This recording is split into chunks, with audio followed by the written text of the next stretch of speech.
shopirlar mashinasini qo'yib oladi.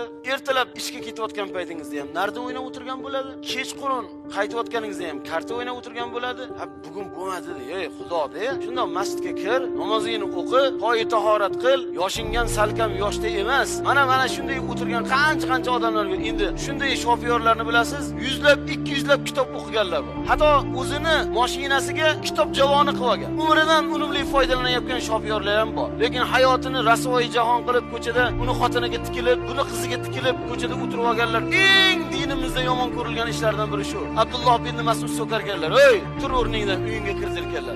Katta odamlar o'tirib olib, uni qizini, uni xotinini boshqa ayollar o'tib ketadi. Mana shu oxirgi olib borib uyigacha olib kirib qo'yishadi-da. Alloh taolo asrasin, na'uzonbillah, ko'chani haqqi bor, unda o'tirish haqqi bor. Mayli bir zum o'tirsin, lekin shu ko'chani haqqini ado qilgan odam o'tira olsa o'tirsin. O'tira olmasa, unga xiyonat qiladigan bo'lsa o'tirishga haqqi yo'q.